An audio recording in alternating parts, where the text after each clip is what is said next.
അപ്പൊ ഇങ്ങനെ കോൺസ്റ്റന്റ്ലി ഇത് ഒരു സ്റ്റെബിലൈസ് ചെയ്ത് കൊണ്ടുപോകുന്നതിന്റെ ഇടയ്ക്ക് ആ ഒരു പർട്ടിക്കുലർ വൈഫിന്റെ ആ ഒരു പാർട്ട്ണറിന്റെ ക്യാരക്ടർ തന്നെ മാറിപ്പോകും. കാരണം അതിന് മാത്രം ഇൻവിസിബിൾ ആയിട്ടുള്ള കാര്യങ്ങളാണ്. നോക്കുമ്പോൾ എന്തോ വീട് നോക്കുന്നു, രാവിലെ എണീക്കുന്നു, കുറച്ച് ഫുഡ് ഉണ്ടാക്കുന്നു, കുട്ടികളെ നോക്കണം, ഇത്രേ ഉള്ളൂ. പക്ഷേ ഇതിനകത്ത് ഒത്തിരി കുഞ്ഞു കുഞ്ഞു കാര്യങ്ങളും കൂടെ ഇത് സ്റ്റെബിലൈസ് ചെയ്ത് കൊണ്ടുപോയാൽ മാത്രമേ ഈ ഒരു മാനേജ്മെന്റ് പാർട്ട് നടക്കത്തുള്ളൂ.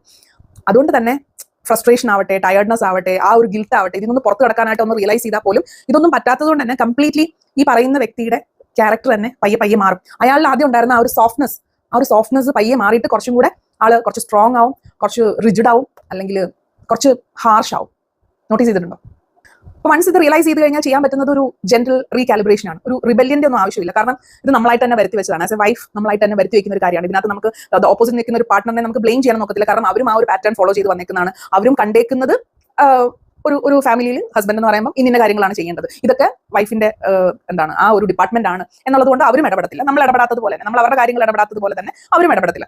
ബട്ട് ഇതൊരു കമ്പാനിയൻഷിപ്പാണ്, ഒരു പാർട്ട്ണർഷിപ്പാണ്, ഒരു ഫാമിലി ലൈഫ് എന്ന് പറയുമ്പോൾ. അപ്പോൾ ഇതിനകത്ത് ഇനി ചെയ്യാൻ പറ്റുന്നതെന്ന് പറയുന്നത് നമ്മൾ തന്നെ ഒന്ന് നമ്മളായിട്ട് വരുത്തി വെച്ചതാണ്. അതായത് നമ്മളായിട്ട് അറിയാണ്ട് എടുത്തു വെച്ച സ്റ്റെപ്പിൻ ചെയ്ത കുറെ കാര്യങ്ങളുണ്ട്. അപ്പൊ ഇനി പയ്യെ ചെയ്യേണ്ടത് ഇതുപോലെയുള്ള കാര്യങ്ങൾ വരുമ്പോൾ എല്ലാ റെസ്പോൺസിബിലിറ്റി എന്റെ തലയിൽ എടുത്തു വെക്കേണ്ട ആവശ്യമുണ്ടോ എന്ന് ചിന്തിക്കുക എന്നുള്ളതാണ് ഒരു കാര്യം.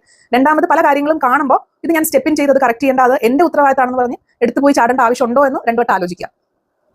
അല്ലെങ്കിൽ നമ്മുടെ കൂടെ നിൽക്കുന്ന പാർട്ട്ണറിന് ചെയ്യാൻ പറ്റുന്നതാണെങ്കിൽ ചെയ്യട്ടെ, അത് നന്നായിട്ടല്ല ചെയ്യുന്നെങ്കിൽ പോലും ചെയ്യട്ടെ എന്ന് കരുതുക.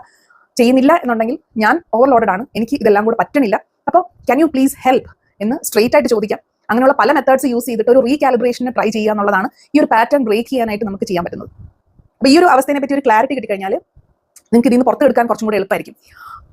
ഇപ്പൊ നിങ്ങളുടെ ഒരു മാരേജ് ലൈഫ് എന്ന് പറയുന്നത് കുറച്ച് ഹെവി ആയിട്ട് ഫീൽ ചെയ്യുന്നുണ്ടെങ്കിൽ ചിലപ്പോൾ അതൊരു തെറ്റ് പറ്റിയതോ ഒന്നും ആയിരിക്കത്തില്ല. ചിലപ്പോൾ നിങ്ങൾ ഒത്തിരി കാര്യങ്ങൾ നിങ്ങളുടെ തല ചുമക്കുന്നതുകൊണ്ട് ആ ഒരു true purpose of the family life, like love and intimacy ഒക്കെ നിങ്ങൾക്ക് അത് ഫീൽ ചെയ്യുന്നുണ്ടാവില്ല, അല്ലെങ്കിൽ അത് ഫീൽ ചെയ്യാനുള്ള ഒരു സ്പേസ് ഇല്ല. കാരണം നിങ്ങളുടെ കയ്യിൽ ടു മച്ച് കാര്യങ്ങൾ ഇരിക്കുകയാണ്. അപ്പൊ അത് ഒന്ന് റിയലൈസ് ചെയ്യുക, അതിനെ ഒന്ന് റീകാലിബ്രേറ്റ് ചെയ്യുക. Try to break the pattern.